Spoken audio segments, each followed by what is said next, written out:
Hello everyone, कैसे हो आप सब। और इस सेशन के अंदर अपन सेट थ्योरी से रिलेटेड प्रोबेबिलिटी के जो प्रॉब्लम्स हैं वो सॉल्व करेंगे। तो उससे पहले एक बार सेट थ्योरी से फिर से गो थ्रू अपन कर लेते हैं। ऑलरेडी अपन पढ़ चुके हैं बेसिक बेसिक जो चीज़ें होती हैं, यूनियन, इंटरसेक्शन और ये सब चीज़ें, और इनके फॉर्मूला कैसे सेट से रिलेटेड हैं। तो ये सब कुछ अपन एक बार देख चुके हैं ऑलरेडी काउंटिंग के अंदर, बट स्टिल फिर से अपन चीज़ों को फिर से एनालाइज कर लेते हैं। सो लेट्स सपोज मान लो कि अपने पास दो इवेंट है ना, दो इवेंट है ए और बी। ठीक है, ए एंड बी दो इवेंट है। तो अगर अपन इसको दिखाना चाहें तो कैसे दिखाते हैं बताओ।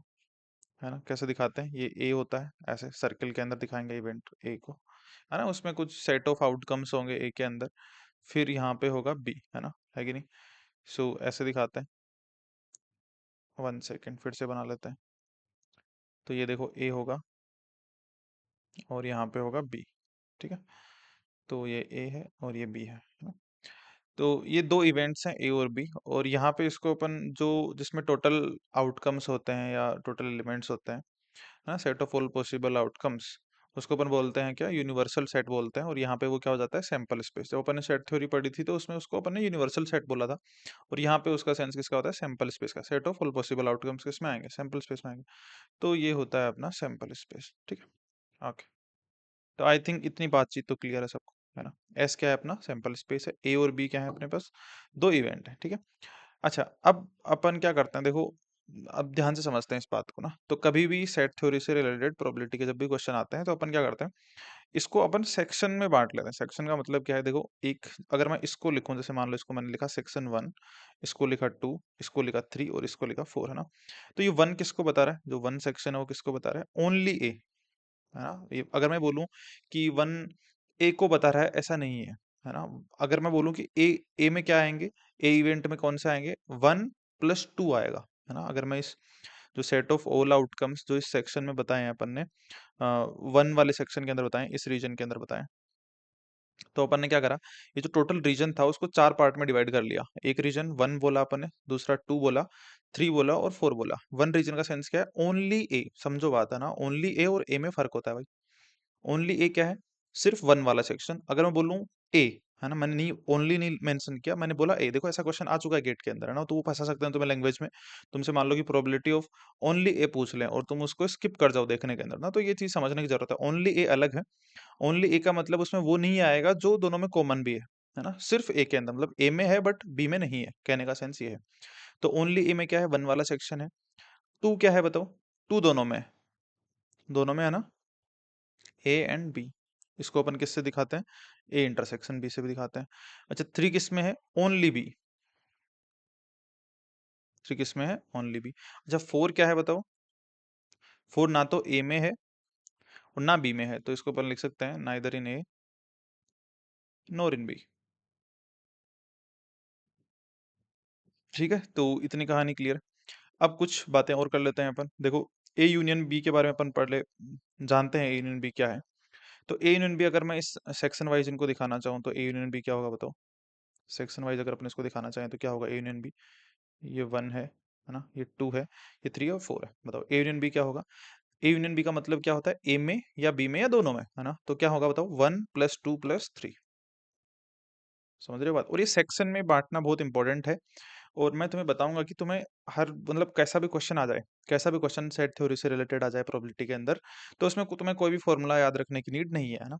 ऐसा नहीं है कि हर केस के लिए अपन फॉर्मूला याद करते रहेंगे, ऐसा बिल्कुल नहीं है। जस्ट इस सेक्शन में अगर अपन ने डिवाइड कर लिया तो किसी भी क्वेश्चन को अपन बहुत आसानी से सोल्व कर सकते हैं, और अभी करेंगे भी अपन। ठीक है, तो ए यूनियन बी, अभी अपने को जस्ट सेक्शन देखने, ए यूनियन बी कौन से सेक्शन में आएंगे, ए यूनियन बी को कौन कौन से सेक्शन कवर करेंगे, है ना। तो सेक्शन 1 जिसमें वो सारे आउटकम्स हैं जो सिर्फ ए में है। सेक्शन 2 जिसमें वो सारे आउटकम है जो ए और बी दोनों में है ना, ए एंड बी दोनों में है। 3 सेक्शन 3 क्या है, वो सेक्शन है 3 जिसके अंदर वो सारे आउटकम है जो सिर्फ और सिर्फ बी में है ना। तो आई थिंक ये क्लियर है। तो ए यूनियन बी क्या हो जाएगा, 1 + 2 + 3। ठीक है, अच्छा अगर ए यूनियन बी को तुम अगर वैसे भी लिखना चाहो तो अपने को क्या पता है बताओ, ए यूनियन बी को कैसे लिख सकते हैं अपन। अगर अपन लिखना चाहें ए और बी के टर्म में, तो A + B minus A intersection B, है ना, अपन ऐसे लिखते हैं। और इसको देखो, ये देख भी सकते हो तुम, ए में क्या, ए में कौन कौन से सेक्शन आएंगे, देखो ध्यान से देखो, ए में सेक्शन आएंगे 1,2, है ना, ओनली ए में 1 है, समझो बात, ओनली ए में 1 है, ए के अंदर क्या है 1,2 है ना, तो ये हो गया 1,2। और बी के अंदर क्या है बताओ, बी में क्या है, ओनली बी में 3 है, और ये देखो ये दोनों वाला भी कंसिडर होगा ना, ए और बी जो दोनों में है, तो पूरे बी में कौन कौन से हैं 2,3, है ना, ये दो सेक्शन है 2,3, ठीक है। तो ए यूनियन बी में क्या है 1 + 2 + 3, बट यहाँ पे देखो ये जो 2 है ना, ये यहाँ भी ऐड हो गया और यहाँ भी ऐड हो गया ना, तो एक बार इसको हटाना पड़ेगा, तो इसको अपन किसको माइनस करेंगे 2 को, और 2 क्या है देखो ध्यान से, 2 कौन सा सेक्शन है, ए इंटरसेक्शन बी वाला, है ना, तो इसलिए ये फॉर्मूला आता है a + b - A intersection B, है ना, समझ रहे हो ना बात। तो ये कहानी है। अगर इसको नंबर ऑफ एलिमेंट्स के टर्म में दिखाना चाहो तो अपन ऐसे लिख सकते हैं N A union B, N का मतलब number of elements in A union B, तो उसको क्या लिखेंगे अपन, number of elements in A plus number of elements in B minus number of elements in A intersection B. I think ये clear है। तो ये कहानी है। अच्छा, कुछ चीजें और देख सकते हैं अभी अपन ने, जैसे ए यूनियन बी के बारे में देखा, ऐसे ही अपन अगर मान लो इसके बारे में देखें, है ना, अगर अपन देखें neither in A nor in B के बारे में देखें, है ना, ए यूनियन बी का क्या हो गया, एटलीस्ट 1, है ना, ये तो हो गया ना, एटलीस्ट 1 हो गया, मतलब कि ए दोनों में से कम एक हो, है ना, एक भी हो सकता है, ए भी हो सकता है, बी भी हो सकता है, और दोनों भी हो सकता है, तो वो वाली कहानी हो गई। अब neither in A nor in B क्या होगा, नाइदर इन ए नोर इन क्या होगा बताओ, जैसे अगर अपन दिखाना चाहें neither in A nor in B मतलब 4 वाला सेक्शन, तो उसको क्या लिख सकते हैं, जैसे मान लो अगर मैं लिखूं neither in A nor in B, neither in A मतलब ए बार, है ना, नोर इन बी, है ना, तो बी बार, है ना, और जो ए में भी नहीं होना चाहिए, बी में भी नहीं होना चाहिए, इसका मतलब दोनों का इंटरसेक्शन, ये तो क्लियर है ना सब, रहेगी नहीं बताओ, neither in A nor in B, है ना, ए में भी नहीं होना चाहिए और बी में भी नहीं होना चाहिए, है ना, उनका इंटरसेक्शन। जैसे अगर तुम इसको देखोगे ना तो 4 ही आएगा, जैसे देखो ए का बार क्या आएगा, देखो ए का बार ध्यान से देखो, ए में क्या है 1 और 2 है, तो ए का बार क्या हो जाएगा 3 + 4, है ना, क्या आ जाएगा देखो, इसमें दो आएंगे, दो सेक्शन आएंगे 3,4। बी बार में क्या आएंगे देखो ध्यान से देखना, बी बार में क्या आएंगे, बी बार में आएगा 1,4, है ना, 1,4, तो इनका जो इंटरसेक्शन वो क्या आ रहा है बताओ 4 आ रहा है, क्लियर है ना बात, समझ रहे हो ना बात, देखो 4 आ रहा है, ठीक है। तो इनका जो इंटरसेक्शन है वो 4 आ रहा है, 4 क्या है, neither in A nor in B, है ना, तो दोनों में ही नहीं है, कहने का सेंस ये है, ठीक है। तो ये बात है।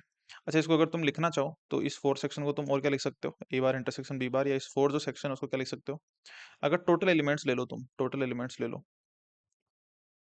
Total total outcomes, total outcomes का मतलब total outcomes in sample space, so let suppose उनको अपन एनएस बोल देते हैं, माइनस, तुम अगर इनमें से ये माइनस कर दो, ये 1 + 2 + 3 माइनस कर दो, 1 + 2 + 3, तो क्या बचेगा 4 ही बचेगा, अरे है कि नहीं, जो टोटल आउटकम्स है, टोटल आउटकम्स है, उनमें से अगर तुम 1 + 2 + 3 को हटा दो तो क्या बचेगा 4 ही बचेगा ना, है ना, टोटल जो आउटकम है उसमें क्या है, या तो ए, या ए में है, या दोनों में है, या बी में है ना, या उसके अलावा किसी में नहीं है, यही तो सारी चीजें। तो अगर टोटल में से अगर तुम 1 + 2 + 3 इसको हटा दो तो 4 ही बचेगा, और 1 + 2 + 3 क्या है, A union B, total minus A number of elements in A union B, है ना, I think A union B. अच्छा, इसको अपन नंबर ऑफ एलिमेंट्स में लिखते हैं, ए बार इंटरसेक्शन बी बार, ठीक है, तो छोटी छोटी बातें हैं, तो आई थिंक ये क्लियर है। अच्छा, और अपन क्या देख सकते हैं, तो ऐसे ही जो ये है 1, इसको बोलते हैं ना ओनली ए, है ना, ओनली ए, तो ओनली को भी अगर तुम ए के टर्म्स में दिखाना चाहो तो क्या बोलोगे, ए और बी के टर्म में दिखाना चाहो तो, मान लो कि ओनली ए तुम्हें दिखाना है, तो ओनली ए तो वैसे तुम्हें पता है कि सेक्शन 1 है, ओनली ए का मतलब क्या होता है, देखो अगर मैं लिखूं ए तो उसके अंदर दोनों आते हैं, दोनों मतलब कि ओनली ए प्लस, देखो अगर मैं लिखूं ए नंबर ऑफ एलिमेंट्स इन ए, तो उसमें क्या आते हैं ओनली ए, मतलब जो सिर्फ ए में है, और उसके साथ साथ वो दोनों जो दोनों में कॉमन है, समझ रहे हो बात, देखो ये जो ए है उसमें क्या आएगा ओनली ए प्लस जो दोनों के अंदर है ना, प्लस एन ए इंटरसेक्शन भी, तो ओनली ए के अंदर क्या आता है बताओ, n A minus n A intersection B, और ओनली ए का मतलब क्या होता है कि जो ए में है और बी में नहीं है, यही सेंस हुआ ना इसका, ओनली ए का मतलब क्या, वो सिर्फ और सिर्फ ए में होना चाहिए और किसी में नहीं होना चाहिए, और अगर अपन अपन अभी दो इवेंट की बात कर रहे हैं ए और बी की, तो सिर्फ ए में होने का मतलब क्या है, ए में हो पर बी में ना हो, हाँ, तो इसको अपन ऐसे लिख सकते हैं एन ए इंटरसेक्शन बी का bar is equal to n of A minus n, तो इसका मतलब यह है कि जो एलिमेंट किसी इवेंट के थे उसमें से जो इंटरसेक्शन वाले एलिमेंट है ना वो अपन ने हटा दिए। सिमिलरली अगर अपन ओनली बी की बात करें, है ना, सिमिलरली अगर अपन ओनली बी की बात करें तो यहाँ देख लेते हैं, फिर अपन क्वेश्चन के ऊपर आएंगे। अगर अपन ओनली बी की बात करें तो ओनली बी का मतलब क्या हो गया, ओनली बी। ओनली बी का मतलब जो सिर्फ बी में होने चाहिए, इसका मतलब बी में हो पर ए में ना हो, है ना, तभी तो ओनली बी का सेंस हुआ ना। तो वो क्या होंगे, बी वाले एलिमेंट माइनस जो कॉमन है। तो क्लियर, आई थिंक ये सारी चीजें जो अपन ने डिस्कस करी हैं, तो बस यही कहानी है। बाकी अपन धीरे धीरे जब क्वेश्चन सोल्व करेंगे तो चीजें और क्लियर होती जाएंगी। तो मेन जो ध्यान रखना है तुम्हें वो ये है कि जब भी अपना कोई भी क्वेश्चन आएगा ना, कोई भी क्वेश्चन आएगा, अभी तो मैंने चीजें बताई हैं, तुम्हें नोटेशन बताई है कि neither in A nor in B को कैसे लिखेंगे, A bar intersection B bar, only A को कैसे लिखेंगे, ओनली बी को कैसे लिख सकते हैं अपन। और बाकी प्रोबेबिलिटी के जो क्वेश्चन आएंगे तो अभी अपन देखेंगे, जब अपन जो इनमें सेक्शन आते हैं 1 2 3 4 4 सेक्शन में इसको अपन पार्टीशन करते हैं, उन्हीं के थ्रू अपन क्वेश्चन का आंसर दे देंगे, अच्छे अच्छे क्वेश्चन, ठीक है। तो चलो डिस्कस करते हैं, पहले तो एक बेसिक सा क्वेश्चन डिस्कस करते हैं अपन। Okay so let a die is rolled and define event A as outcome is prime and event B as outcome is multiple of 3, then find the probability that event A occurs। ठीक है, तो ए की बात कर लेते हैं अपन। ए में क्या आएगा बताओ, एक डाई को रोल किया है, इसका मतलब जो सैंपल स्पेस बनेगा वो क्या बनेगा, 1 2 3 4 5 एंड 6। अब क्या है, हाँ इक्वली लाइकली का सैंपल स्पेस होगा, है ना। ए क्या है, is the outcome is prime, ठीक है, तो प्राइम क्या होगा बताओ, 2 3 5, है ना, तो इसकी प्रोबेबिलिटी ऑफ ए क्या हो जाएगी, 3/6, है ना, सिंपल है कि नहीं। इक्वली लाइकली आउट वो है ना, आउटकम्स है 1 2 3 4 5 सब इक्वली लाइकली, और जब भी इक्वली लाइकली हो तो अपन क्या लिखते हैं, क्या लिखते हैं बताओ, favourable outcomes divide by total number of outcomes. तो फेवरेबल कितने हैं 3, टोटल आउटकम कितने हैं 6, है ना, simple. Okay, A intersection B का क्या हो जाएगा। अच्छा पहले तो बी देख लेते हैं, बी क्या है, बी क्या है बताओ, मल्टीपल ऑफ 3, है ना, मल्टीपल ऑफ 3 इसका मतलब क्या है 3 6। तो ए इंटरसेक्शन बी क्या हो जाएगा बताओ, ए इंटरसेक्शन बी का मतलब क्या हो जाएगा 3, है ना, तो इसका ये क्या हो जाएगा, फेवरेबल कितना है 1 डिवाइड बाई 6, समझ रहे हो ना बात, है कि नहीं। तो ये हो जाएगा। तो चलो आगे चलते हैं अपन, है ना, आसान आसान क्वेश्चन से अपन ने शुरुआत करी, चलते हैं आगे। ओनली ए अकर्स, अब समझो ओनली ए का मतलब क्या होता है, ओनली ए, देखो पहले ये बना लो तुम, है ना, पहले ही बना लो, ये तो बना लो पहले। देखो ये ए है और ये बी है, तो ए में क्या है बताओ 2 3 5 है, और बी में क्या है 3 6 है। तो देखो ऐसे समझो ओनली ए में सिर्फ 2 5 ही है ना। ये जो सेक्शन है यहाँ पे इसमें है 3, और यहाँ पे क्या बच जाएगा बताओ, यहाँ बच जाएगा 6, है ना। तो 3 6 और 2 5, ठीक है, तो ओनली ए में क्या हो जाएगा, सिर्फ है 2 5, है ना, दो है। ओनली ए के लिए फेवरेबल क्या है 2 5, तो ये इसका प्रोबेबिलिटी क्या आ जाएगा 2/6, है ना। समझ रहे हो ना बात, ओनली ए, है ना, ओनली ए को अपन क्या लिखते हैं, प्रोबेबिलिटी अगर मैं लिखना चाहूँ तो इसको क्या लिखता हूँ, ए इंटरसेक्शन बी बार। तो इसको क्या लिखते हैं बताओ, probability of A minus probability of A intersection B, है ना। तो अगर तुम इसको ऐसे देखना चाहो ना तो ऐसे भी देख सकते हो, देखो प्रोबेबिलिटी ऑफ ए क्या होगा 2 5 3 है, तो 3/6 minus probability of A intersection B में सिर्फ अकेला 3 है, तो इसका 1/6, ठीक है, तो कितना हो जाएगा 2/6। तो ये देखो आंसर सेम आ रहा है, तो ऐसे भी देख सकते हो। ओके, और क्या पूछा है बताओ, एग्जैक्टली वन ऑफ ए और बी अकर्स, ठीक है, तो ऐसे ही कर सकते हो। देखो क्वेश्चन को हमेशा ना, अगर तुमने ये जो 4 सेक्शन है उसमें बांट लिया, है ना, चौथा सेक्शन और ले लो, तो 2 5 इधर आ गया, 3 इधर आ गया, 6 जो बच गए कौन से बच गए, वो किस में आएंगे, ना तो ए में है ना बी में, तो कौन से आएंगे बताओ 1 4, है कि नहीं। तो एग्जैक्टली वन ऑफ ए और बी अकर्स, है ना, एग्जैक्टली वन ऑफ ए और बी अकर्स का मतलब क्या है, एग्जैक्टली, एग्जैक्टली वन ऑफ ए और बी अकर्स, है ना। तो वन ऑफ ए और बी अकर्स, तो इसका मतलब क्या हो गया, ये ए है, पहले तो इसको ए ले लेते हैं, ये ले लेते हैं बी, एग्जैक्टली वन ऑफ ए और बी अकर्स, तो वन ऑफ ए है ना, वन ऑफ ए मतलब कि 2 5, एग्जैक्टली, यहाँ लिखते हैं अपन एग्जैक्टली वन ऑफ ए और बी अकर्स, ठीक है। देखो वन ऑफ ए मतलब एग्जैक्टली वन ऑफ ए मतलब ए, एग्जैक्टली ए में क्या है बताओ, एग्जैक्टली ए में क्या है, एग्जैक्टली ए में है 2 5, है ना, 2 5 है कि नहीं। अच्छा बी में, एग्जैक्टली बी में क्या है ना, एग्जैक्टली वन ऑफ ए और बी अकर, मतलब एग्जैक्टली ए या एग्जैक्टली बी, है ना, तो इनमें से कोई एक अकर हो तो 2 5, और एग्जैक्टली बी में क्या है वो है 6, है ना। ये कॉमन नहीं लेंगे, है ना, कॉमन 3 नहीं ले सकते अपन, 3 नहीं ले सकते ना, क्यों, तब तो एग्जैक्टली वन नहीं होगा ना, है कि नहीं। देखो एग्जैक्टली वन ऑफ ए मतलब, एग्जैक्टली वन ऑफ ए मतलब 2 5, है ना, और एग्जैक्टली वन ऑफ बी मतलब कि 6, या मैं ऐसे बोलूंगी एग्जैक्टली वन ऑफ ए और वन ऑफ ए और एग्जैक्टली बी, समझ रहे हो ना सेंस, कहने का सेंस समझ रहे हो, मतलब कि ए और बी में से कोई एग्जैक्टली वन होना चाहिए, कहने का सेंस ये है। ठीक है, तो अगर ए में अकेले में लिया मैंने 2 5 लिया, और बी से क्या लिया मैंने 6 लिया, ठीक है।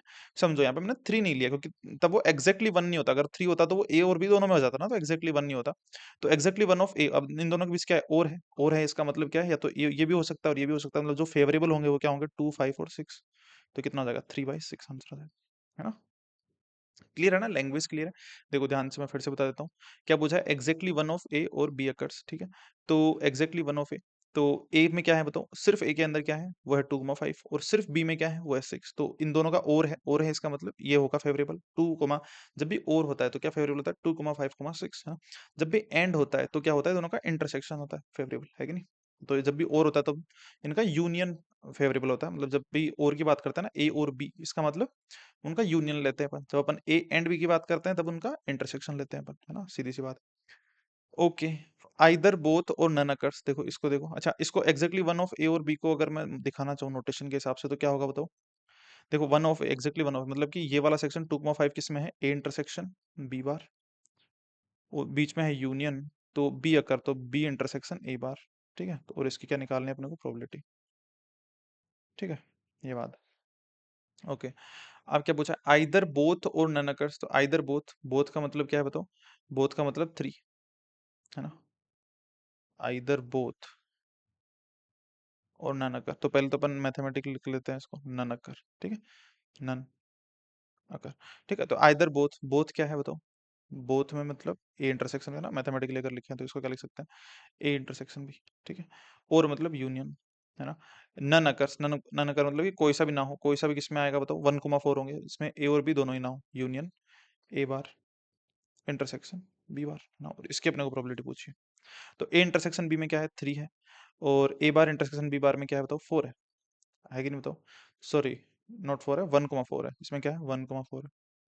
तो फेवरेबल क्या हो जाएंगे बताओ, फेवरेबल क्या हो जाएंगे, दोनों का यूनियन है तो फेवरेबल क्या हो जाएंगे, 1,4,3, ठीक है। तो आंसर क्या आ जाएगा तुम्हारा, 3/6। क्लियर है क्या, आई थिंक। तो ये क्वेश्चन क्लियर है, आई थिंक अपन ने सारे आंसर दे दिए, है ना, सिंपल। तो अपने को हमेशा ही कोशिश करनी है कि जब भी क्वेश्चन आए, तो ये तो सिंपल सा मैंने एग्जांपल लेके बताया कि कैसे अपन ये पार्टीशन बना सकते हैं और क्वेश्चन को सोल्व कर सकते हैं, ओनली ए ओनली बी जो भी आए। तो ये सारी कहानी है, ठीक है।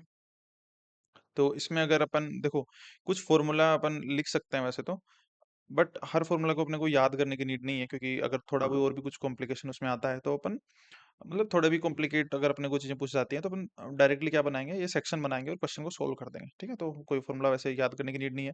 कुछ फॉर्मूला जो अपने को ध्यान नहीं है, जैसे प्रोबेबिलिटी ऑफ, है ना, A union B is equal to, ये तो अपने को ध्यान ही है यार, probability of A plus probability of B minus probability of A intersection B, है ना, ये तो ध्यान ही है अपने को, है कि नहीं। और भी अगर अपने को कुछ अपने को फॉर्मूला देखने हो तो अपन देख सकते हैं। अच्छा, इसमें एक चीज ये है, जैसे तुमने ऑब्जर्व करी होगी, जैसे मैंने ना ए इंटरसेक्शन बी ये कर लिया, यहाँ से ना ए इंटरसेक्शन बी कर लिया और ये निकाल लिया और प्रोबेबिलिटी इसकी निकाल ली। तो अभी अपन ने तो जो डिस्कस किया था वो तो अपन ने नंबर ऑफ एलिमेंट्स डिस्कस किए थे, तो अपन ने ये प्रोबेबिलिटी कैसे निकाल ली, ये प्रोबेबिलिटी कैसे निकाली अपन ने। देखो इस बात को समझो, है ना, प्रोबेबिलिटी कैसे निकाली। तो मैं बताता हूँ तुम्हें ना, यहाँ बताता हूँ, है ना। देखो मैं क्या बता रहा हूँ तुम्हें, कि जैसे यहाँ पे अपन ने ये जो डिस्कस किया था, नंबर ऑफ एलिमेंट्स डिस्कस किए थे ना, तो ये प्रोबेबिलिटी अपन ने कहा, यहाँ तो अपन प्रोबेबिलिटी निकाल रहे हैं, probability of intersection B bar is equal to probability of this, है ना, प्रोबेबिलिटी ऑफ जो भी अपन probability of intersection B bar equal probability of A minus probability of intersection B, है ना, ये है। या जब, या मैंने अभी ये फॉर्मूला लिखा, probability of A union B equal to probability of A plus probability of, ये कैसे लिख रहा हूँ मैं, तो ये बताता हूँ, इसको थोड़ा एक्सप्लेन करता हूँ। तो देखो, n of A union B, ये अपने को पता है, equal to n of A plus n of B minus n of A inter, ये तो अपन ने देख ही लिया था। अब देखो, अभी अपन इसको किससे डिवाइड करेंगे, टोटल नंबर ऑफ आउटकम से, वो क्या होंगे, सैंपल स्पेस में जो आउटकम है एन ऑफ एस, तो अगर तुम ये करोगे ना तो वो प्रोबेबिलिटी बन जाएगा। तो जो भी तुम्हारे फॉर्मूले, सारे सेट थ्योरी के फॉर्मूले हैं ना, वो किस में कन्वर्ट हो जाते हैं, प्रोबेबिलिटी के फॉर्मूले में कन्वर्ट हो जाते हैं, ठीक है। तो ये बात है, ध्यान रखना। तो यहाँ से ये आ गया अपने पास, तो जो भी सेट थ्योरी के फॉर्मूले हैं वो किस में कन्वर्ट हो जाएंगे, प्रोबेबिलिटी के फॉर्मूले में कन्वर्ट हो जाएंगे, ठीक है। तो ये बात है। बाकी कुछ कुछ तो ये एक फॉर्मूला है जो अपने को ध्यान रखना, ये तो रहता ही है ध्यान, है ना। इसके अलावा कुछ चीजें जैसे अभी अपन ने देख ही लिया था, जैसे ओनली ए की बात करते हैं अपन, तो ओनली ए में क्या है, probability of A intersection B bar is equal to probability of A minus उसमें से क्या हटा देंगे, ए इंटरसेक्शन बी, ठीक है। तो ये ध्यान रखने की नीड नहीं है वैसे तो, बाकी निकाल सकते हो तुम वहां से। ओनली अगर बी की बात करूँ मैं, ओनली बी की बात करो तो probability of B intersection A bar हो गया, तो इसमें क्या करना है तुम्हें, प्रोबेबिलिटी ऑफ बी में से probability of A intersection B निकाल देना, ठीक है। तो ये टर्म बहुत इंपॉर्टेंट है, ओनली ए और ओनली बी बहुत इंपॉर्टेंट होता है, तो इन चीज़ों का ध्यान रखना है ना। ओके, सो आई थिंक और क्या देख सकते हैं अपन? अच्छा, अपन ने देखा था probability of A bar intersection B bar को भी निकाल सकते हैं अपन। अपन ने क्या देखा था? एन, अगर टोटल नंबर ऑफ एलिमेंट्स अपने को ए बार मतलब neither in A nor in B निकालना है, तो अपन क्या कर सकते हैं? Total number of elements minus total number of elements minus जो ए या बी में है ना? अगर इसको प्रोबेबिलिटी के टर्म में लिखें तो क्या लिख सकते हैं? जैसे अपन ने अगर नंबर ऑफ एलिमेंट में लिखे तो n of S, total number of elements minus n A union B. तो इसको किससे डिवाइड करेंगे बताओ? प्रोबेबिलिटी ऑफ, तो इसको डिवाइड किससे करेंगे? इसको डिवाइड करेंगे एन ऑफ एस से, टोटल नंबर ऑफ एलिमेंट्स ना, तभी तो प्रोबेबिलिटी आएगी। तो क्या हो जाएगा? वन आ जाएगा minus probability of A union B. ठीक है। और इसको तुम ऐसे भी देख सकते हो कि probability of A bar intersection B bar आ कैसे एन से। देखो जब अपन ने सेक्शन में बांट रहे हैं ना अपन, है ना, जब भी अपन सेक्शन में बांट रहे हैं, तो probability of A bar intersection B bar का सेंस ये है कि टोटल, ये यहाँ पे जैसे 1,4 है, तो इसका मतलब क्या है? जैसे टोटल प्रोबेबिलिटी तुम्हारी 1 होगी, है ना, टोटल प्रोबेबिलिटी 1 होगी। 1 में से तुम्हें क्या हटाना है बताओ? ए यूनियन बी की प्रोबेबिलिटी हटानी है, तो तुम्हारा 1,4 की प्रोबेबिलिटी आ जाएगी। सेम कहानी है यहाँ पे, है ना, ये बात। ओके, तो ये कुछ बातें हैं, और भी कुछ जो चीजें हैं इसमें अपन देख सकते हैं। आई थिंक इतना सफिशिएंट है। और कुछ फॉर्मूला अगर अपने को देखना हो तो एक सेकंड में देखता हूँ। अच्छा, एक अपन एग्जैक्टली वन ऑफ ए और बी की बात कर रहे थे, तो उसका भी फॉर्मूला अगर अपन ऐसा बनाना चाहें प्रोबेबिलिटी के टर्म में, तो बना सकते हैं। एग्जैक्टली वन ऑफ ए और बी, है ना, इसकी बात कर रहे थे। क्या है बताओ? एग्जैक्टली वन ऑफ ए और बी का सेंस क्या है बताओ? तो ये क्या है? प्रोबेबिलिटी ऑफ, अगर मैं बात करूँ वन ऑफ ए, है ना, तो ए इंटरसेक्शन बी बार, और फिर यूनियन बी इंटरसेक्शन ए बार। ठीक है।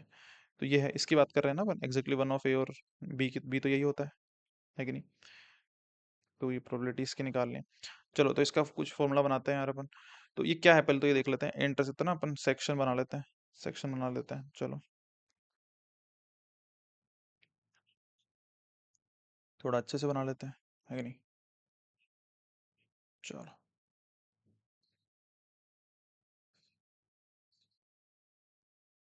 ठीक है। तो यहाँ पे सेक्शन 1 है, यहाँ पे सेक्शन 2 है, यहाँ पे 3 है, और यहाँ पे 4 है ना, और ये टोटल है सैंपल स्पेस तुम्हारा। तो probability of A intersection B bar, हाँ, probability of A intersection B bar union B intersection A bar, है ना, समझो इस बात को। ये सारा अपन ने लेके फिर इसका प्रोबेबिलिटी ले रहे हैं ना, A intersection B bar union B intersection A bar का प्रोबेबिलिटी। ठीक है ना, ये बात है। अच्छा चलो, एक ए में देख लो पहले क्या है। ए में क्या है? ए में क्या है बताओ? 1+2, हाँ, 1,2। बी बार में क्या है बताओ? बी, ये ए है, ये बी है, तो बी बार में क्या है बताओ? बी बार में क्या है? बी बार में क्या है? बी बार में देखो, ध्यान से देखो, 1,4 है, 1,4 है ना, 1,4 है। यहाँ पे यूनियन है। बी में क्या है बताओ? बी में है 2,3। और ए बार में क्या है बताओ? ए बार में क्या है? ए बार में क्या है? 3,4। ठीक है। तो इसको सोल्व कर लेते हैं। यहाँ पे देखो, ये क्या आएगा? इनका इंटरसेक्शन क्या आएगा? 1 आएगा, यूनियन, है ना। और इसका इंटरसेक्शन क्या आएगा बताओ? 3 आएगा, 3। ठीक है। तो अपने को प्रोबेबिलिटी किसकी निकालनी है? 1 जो सेक्शन है और 3 जो सेक्शन है, उनका यूनियन लेना है ना। किसका यूनियन लेना है?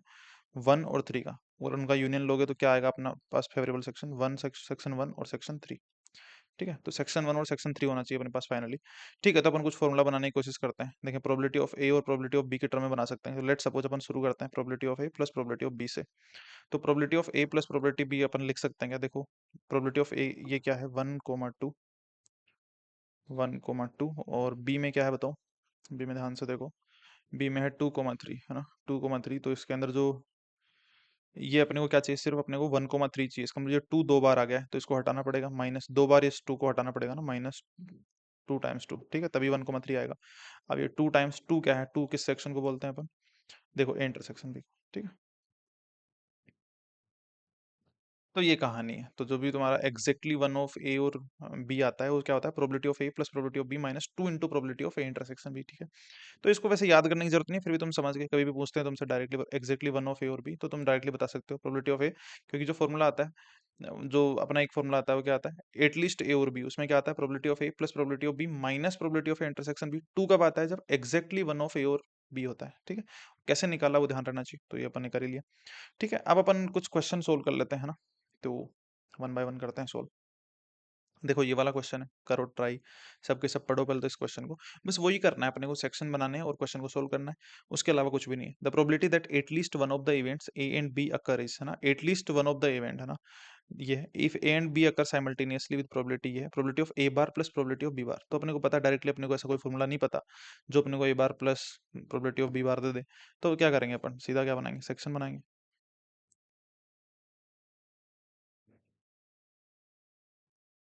ठीक है। सो ये सेक्शन अपना 1 हो गया, ये सेक्शन अपना 2 हो गया, 3 हो गया और ये 4 हो गया। अब देखो probability that at least one of the event A and B, मतलब कि वन ऑफ द इवेंट मतलब 1 प्लस 2 प्लस 3, ये जो सेक्शन है इसकी वैल्यू कितनी दे रखी है? 0.6।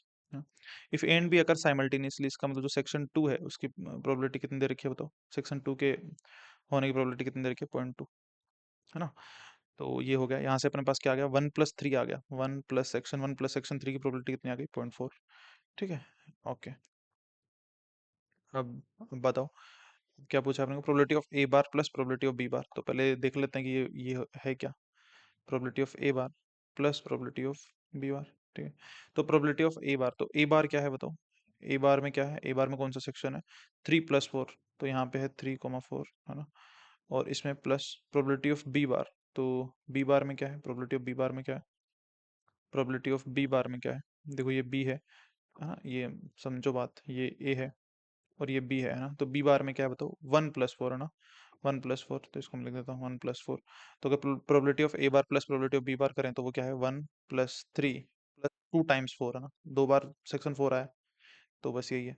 तो अब ध्यान से देखो, 1 प्लस 3 की वैल्यू तो अपने को पता है 0.4 अपन ने निकाली थी, तो इसकी वैल्यू कितनी है? 0.4 प्लस 2 इंटू सेक्शन 4 की वैल्यू क्या है? तो देखो ध्यान से समझो, टोटल प्रोबेबिलिटी 1 होती है, टोटल प्रोबेबिलिटी ना, सैंपल स्पेस की प्रोबेबिलिटी 1 होती है। और ये 1 प्लस 2 प्लस 3 जो सेक्शन है इसकी प्रोबेबिलिटी इसकी प्रोबेबिलिटी है 0.6, ठीक है। तो जो बच गया उसकी प्रोबेबिलिटी क्या है? 0.4 है कि नहीं। तो सेक्शन 4 की प्रोबेबिलिटी क्या है? 0.4 है, तो सिंपल 2 इंटू 0.4, ठीक है। तो 0.8 प्लस 0.4 कितना हो जाएगा? 1। तो सिंपल, अपने को क्या करना है? अपने को बस ये जो सेक्शन है उसमें अगर मान लो दो का क्वेश्चन है, दो इवेंट का क्वेश्चन है, तो हमेशा सेक्शन बनाने हैं। सेक्शन कितने बनेंगे? 4 सेक्शन बनेंगे 2 इवेंट में, ठीक है। बस ये है, और क्वेश्चन को सोल्व करना है, सिंपल, ठीक है। और देख लेते हैं क्वेश्चन। ये देखो इसमें 3 इवेंट है, तो इसको कैसे करेंगे? 3 इवेंट बना लेंगे। जब भी 3 इवेंट बनाते हैं ना अपन, तो इसमें 8 सेक्शन होते हैं। कितने सेक्शन होते हैं? 8 सेक्शन, है ना। तो बना लो, इसमें 3 इवेंट की बात हो रही है, तो ये है। So probability of B equal to 3/4, ये कुछ दे रखा है और इसका डायरेक्ट फॉर्मूला अपने को नहीं पता, है कि नहीं। अच्छा, एक फॉर्मूला अपने को ध्यान रखना है जो अपने को पता भी है 3 इवेंट के लिए। हाँ, वो अपन पता है ना, A union B union C equal to A plus B plus C minus, है ना, A intersection B, B intersection C minus C intersection A plus A intersection. तो उसी तरीके से उसका प्रोबेबिलिटी का फॉर्मूला आ जाएगा, है ना, similar. Probability of A union B union C is equal to probability of A plus probability of B plus probability of C minus probability of A intersection B minus B intersection C minus probability of C intersection, ठीक है। और इसमें क्या add करते हैं अपन? Probability of A intersection B intersection, है कि नहीं। तो बस यही कहानी है। बस ये तो फॉर्मूला जो तुम्हें ध्यान रखना है। इसके अलावा अगर कोई क्वेश्चन इसका डायरेक्टली नहीं आता है, इस फॉर्मूले का नहीं आता है, तो फिर अपन वही सेक्शन बनाएंगे और क्वेश्चन को सोल्व करेंगे, ठीक है ना, ये बात है। तो क्वेश्चन बहुत आसान हो जाता है सेक्शन बनाते ही। चलो ठीक है, तो सेक्शन बनाते हैं। प्रोबेबिलिटी ऑफ बी और ये सब कुछ दे रखा है, तो पहले तो सेक्शन बनाते हैं। कितने सेक्शन बनेंगे पहले तो वो बात है। तो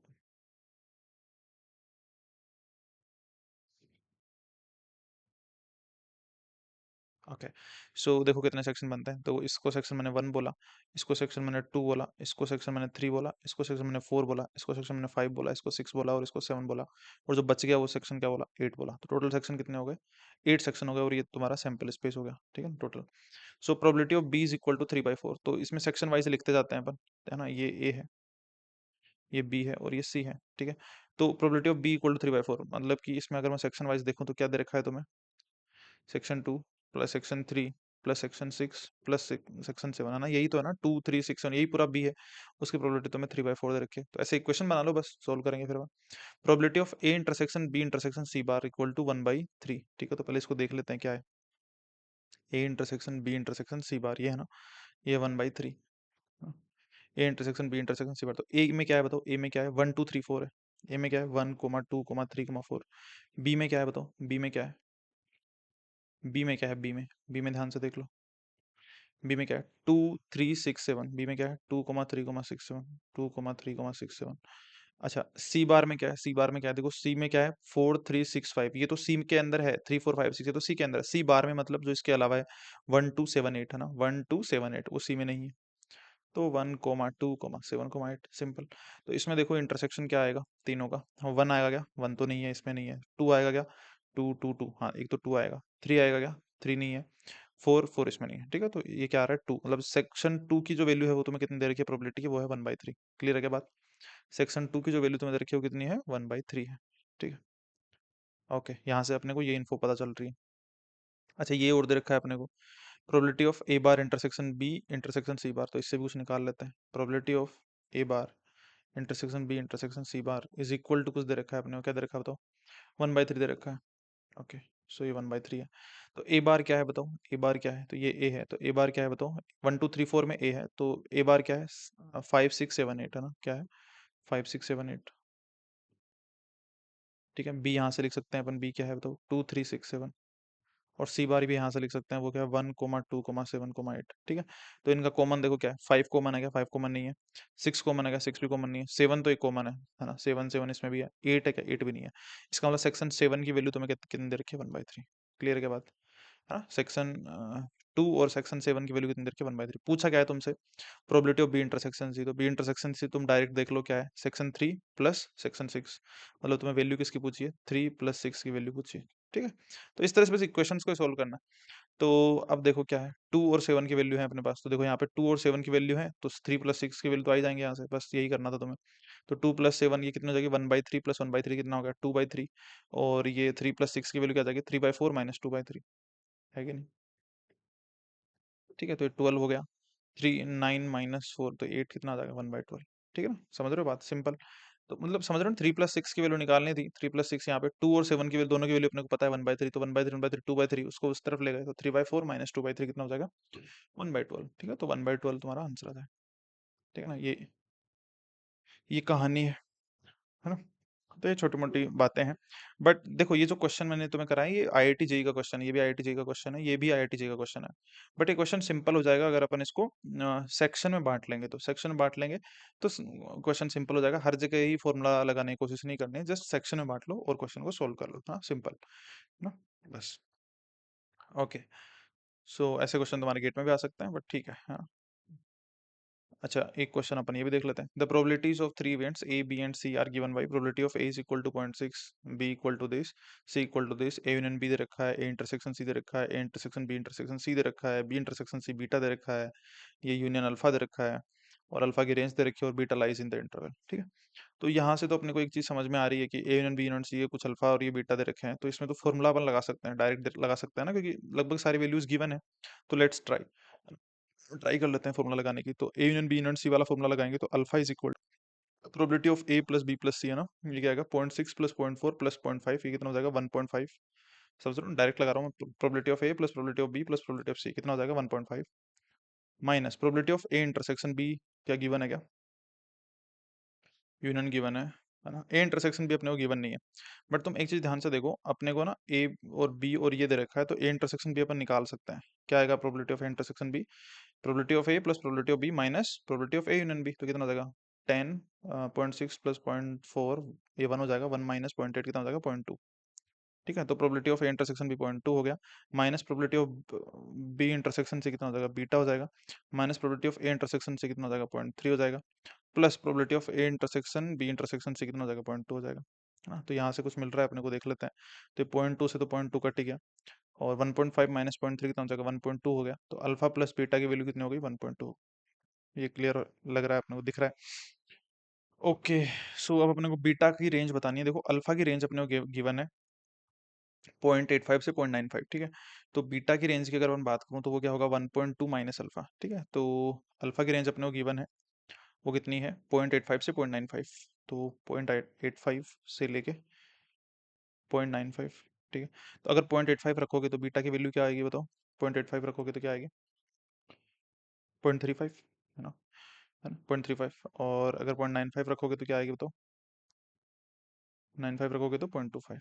ठीक है, तो अगर अल्फा 0.85 से 0.95 के बीच में है, तो बीटा 0.25 से 0.35 के बीच में है।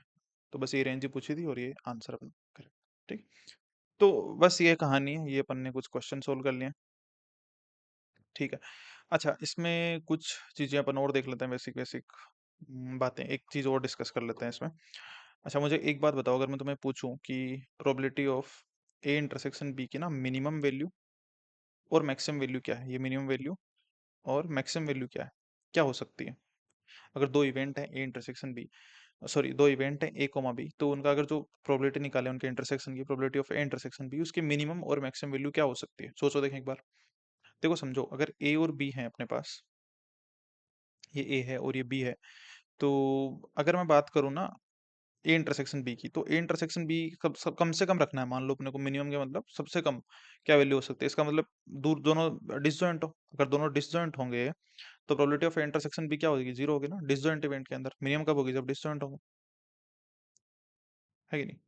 अच्छा, मैक्सिमम कितनी हो सकती है इंटरसेक्शन भी, तो ध्यान से समझो, लेट सपोज कि ये इवेंट ए है ना, और ये कुछ इवेंट बी है ना, ये इवेंट बी है, जैसे मान लो कि ये इवेंट बी है। अब जो ए इंटरसेक्शन बी है ना, वो मैक्सिमम करना है, इसका मतलब कि इनका ओवरलैपिंग मैक्सिमम होना चाहिए, है कि नहीं। इनका ओवरलैपिंग मैक्सिमम होना चाहिए ना, है कि नहीं। इंटरसेक्शन क्या, ओवरलैप ही तो बता रहा ना, ओवरलैप वाला रीजन ही तो है इंटरसेक्शन, है कि नहीं। इसका मतलब जो इनका ओवरलैपिंग है वो क्या होना चाहिए, मैक्सिमम होना चाहिए। 1 सेकेंड, इसको जोड़ देता है, यार ये तो ऐसे जुड़ेगा नहीं, चलो दोबारा बना लेते हैं, है ना। तो इसका मतलब ओवरलैपिंग जो रीजन है ना वो मैक्सिमम होना चाहिए, तो ये ए था, बी मान लो कुछ छोटा सा था बी, और इनको अगर अपने को इंटरसेक्शन मैक्सिमाइज करना है, इसका मतलब ये ओवरलैप कर जाएगा पूरा का पूरा, है ना। ये बी है, ठीक है। तो यहाँ पे probability of A intersection B क्या हो जाएगी बताओ, इस केस के अंदर क्या हो जाएगी, प्रोबेबिलिटी ऑफ बी हो जाएगी ना, ये पूरा ओवरलैप कर गया। अच्छा, ऐसा हो सकता है कि ए वाला छोटा हो, ऐसा भी तो हो सकता है ना कि ए वाला छोटा हो, बी वाला बड़ा हो, तब ओवरलैप करने के लिए क्या हो जाएगा, प्रोबेबिलिटी ऑफ ए हो जाएगा। तो इसका मतलब जो भी इन दोनों में से छोटा वाला हो, है ना, वो उसकी मैक्सिमम वैल्यू हो जाएगी, है ना। जो भी ए और बी के अंदर जो भी सबसेट हो, मान लो यहाँ पे तो क्या है, बी सबसेट ऑफ ए, यहाँ पे क्या है, ए सबसेट ऑफ बी, है कि नहीं। तो जो भी कंटेन कर रहा हूँ ना इसको, या मैं इसको ऐसे बोलूंगी, जो दोनों में से जो छोटा हो वो उसकी मैक्सिमम प्रोबेबिलिटी हो जाएगी, दोनों में से ए और बी में से जो छोटा हो ना, जो जिसकी प्रोबेबिलिटी कम हो, वो क्या हो जाएगा, मैक्सिमम वैल्यू हो जाएगी प्रोबेबिलिटी ऑफ इंटरसेक्शन बी की, है कि नहीं, सीधी सी बात है। क्लियर है ना। अगर मान लो कि बी की प्रोबेबिलिटी कम है, मतलब जो बी छोटा वाला है, ये जो इवेंट है ये देखो ये वाला है, और ए ये इवेंट है ना, तो प्रोबेबिलिटी ऑफ इंटरसेक्शन बी में क्या, बी पूरा ओवरलैप कर गया उसके अंदर, है ना, तो यहाँ पे बी हो गई, प्रोबेबिलिटी ऑफ बी हो गई मैक्सिमम वैल्यू।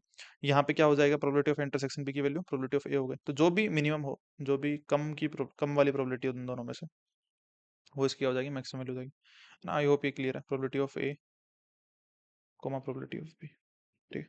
चलो अब मुझे सोच के ये बताओ, सोच के ये बताओ, probability of A union B के बारे में क्या बोलोगे, probability of A union B के बारे में क्या बोलोगे तुम, है ना। Probability of A union B के बारे में क्या बोलोगे, सोचो देखें। देखो प्रोबेबिलिटी ऑफ मतलब मिनिमम और मैक्सिमम वैल्यू की बात कर रहा हूँ मैं, probability of A union B की जो मिनिमम है और मैक्सिमम है, वो वैल्यू की बात कर रहा हूँ। देखो probability of A union B का मतलब क्या है, कि जैसे मान लो अगर मेरे को इसको मैक्सिमाइज करना है ना, देखो एक बात समझो, ये ए है ना, और ये कुछ बी है, ठीक है, ये ए है और ये है बी, ठीक है। अब probability of A union B को मैक्सिमाइज करना है अपने को, तो देखो probability of A union B होता क्या, बोल तो ये देखो, ये वाला रीजन आएगा, ये वाला रीजन आएगा, ये वाला रीजन आएगा, ये पूरा रीजन आएगा। तो अगर मुझे इसको मैक्सिमाइज करना है तो ऑब्वियसली मुझे क्या करना है, इनका जो ओवरलैपिंग रीजन है ना वो कम से कम रखना है कि नहीं। तो अगर मुझे इनको मैक्सिमाइज करना है तो ये रीजन तो ये आएगा ना जो ए का है और बी का है कि नहीं, और जो दोनों वाला है वो भी इसके अंदर ही आ रहा है कि नहीं, है ना। तो अगर मुझे इस रीजन को टोटल जो एडिशन होने वाला है इस रीजन का, उसको अगर मैक्सिमाइज रखना है, वही है probability of A union B, तो मुझे क्या करना पड़ेगा, इनको थोड़ा दूर रखना पड़ेगा, यहाँ रखो मैं एक और यहाँ पे रखो, मतलब डिसजॉइंट रखो इनको। तो ये जो पूरा जो एरिया है वो अलग अलग काउंट होगा, है कि नहीं। यहाँ पे क्या होगा, दोनों का अलग अलग काउंट करोगे, फिर ये इंटरसेक्शन वाला हटाओगे, तो बेटर है कि इंटरसेक्शन रखो ही मत, है ना। जो इंटरसेक्शन वाला है वो सेक्शन रखो ही, मतलब डिसजॉइंट रखो, तो डिसजॉइंट रखोगे तो ये एरिया का जो एडिशन है वो ज्यादा से ज्यादा आएगा, है ना। ये जो टोटल एरिया है, रीजन है, वो ज्यादा आएगा। तो इसका मतलब जो इसकी मैक्सिमम वैल्यू है वो क्या है, probability of A plus probability of B. But इसमें प्रॉब्लम है, probability of A plus probability of B एक से ज्यादा भी हो सकती है कि नहीं। प्रोबेबिलिटी ऑफ ए और प्रोबेबिलिटी ऑफ जो बी है वो तो एक से ज्यादा भी हो सकती है। तो उस केस में क्या हो, है ना, प्रोबेबिलिटी ऑफ ए और प्रोबेबिलिटी ऑफ बी का जो सम है वो एक से ज्यादा हो जाए, तो किसी भी जो probability of A union B है तो प्रोबेबिलिटी है वो तो एक से ज्यादा हो नहीं सकती, बट ये दो प्रोबेबिलिटी का सम वो एक से ज्यादा हो सकता है, जैसे मान लो 0.8 हो गया, मान लो 0.8 हो गया और 0.3 हो गया, तो 1.1 हो गया। But probability of A and B, ये तो प्रोबेबिलिटी है ना, ये तो मैक्सिमम 1 हो सकते हैं, ज्यादा से ज्यादा 1 हो सकती है, तब अपन क्या लेंगे, 1 लेंगे, ठीक है। तो ये ध्यान रखना है इसके अंदर कि अगर मान लो कि जो probability of A plus probability B इनका सम है वो अगर एक से ज्यादा हो गया तो मैक्सिमम वैल्यू 1 आएगी, क्योंकि probability of A and B की मैक्सिमम वैल्यू किसी प्रोबेबिलिटी की मैक्सिमम वैल्यू 1 ही हो सकती है, ठीक है। और अगर वन से छोटा हुआ तो अपन probability of A plus probability of B consider करेंगे इस मैक्सिमम। तो इसमें मैं क्या कर सकता हूँ, इसको मैं ऐसे लिख सकता हूँ, minimum of probability of A plus probability B comma one, है ना, सीधा सेंस हुआ। अगर मान लो 0.8 प्लस 0.3 मतलब 1.1 आ गया तो 1 लेंगे, मान लो 0.5 प्लस 0.3 0.8 आ गया तो 0.8 ले लेंगे, है ना, तो ये कवर हो जाएगा इसके अंदर। अच्छा, मिनिमम वैल्यू क्या होगी probability of A union B की, बताओ मिनिमम वैल्यू क्या होगी। तो मिनिमम वैल्यू के लिए क्या होता है, देखो ये जो रीजन है, ये जो सम कम से कम कब आए, जब एक इसमें कंटेन करे, मान लो ए बड़ा वाला है और बी छोटा वाला है, तो देखो इसको कंटेन कर लिया, तो यहाँ पे probability of A union B क्या है इस केस के अंदर, बताओ ए यूनियन बी क्या आया, है ना, ए इंटरसेक्शन भी तो प्रोबेबिलिटी ऑफ बी आएगा, बट ए यूनियन बी क्या आएगा, प्रोबेबिलिटी ऑफ ए आएगा, है कि नहीं, क्योंकि इस रीजन के अंदर तो इसमें तो सब आ गए ना, इसमें सब आ गए, तो ये प्रोबेबिलिटी ऑफ ए आएगा। अगर ऐसे ही मान लो ये बी वाला हो और ए इसमें कंटेन कर रखा हो, तो उसके अंदर क्या होगा, प्रोबेबिलिटी ऑफ, यहाँ पे क्या आएगा, प्रोबेबिलिटी ऑफ बी आएगा, है ना, समझ रहे हो। तो जो भी मैं कह सकता हूँ, जो भी इनमें बड़े वाला है ना, जो भी बड़े वाला है, मतलब मैक्सिमम ऑफ, जो भी हाईएस्ट है, probability of A probability of B, ठीक है, तो ये बात, तो इनकी रेंज आ जाएगी, probability of A union B की रेंज ये हो गई, क्या होगी, maximum of probability of A probability of B, और ये होगा minimum of probability of A plus B. तो याद करने की जरूरत नहीं है इसको, समझ रहे हो तुम बात, है ना, रिलेट कर रहे हो, ओके, है ना। इसी तरीके से probability of A intersection B की ये रेंज होगी, ठीक है। I think that's all for this video, will meet in next video, okay.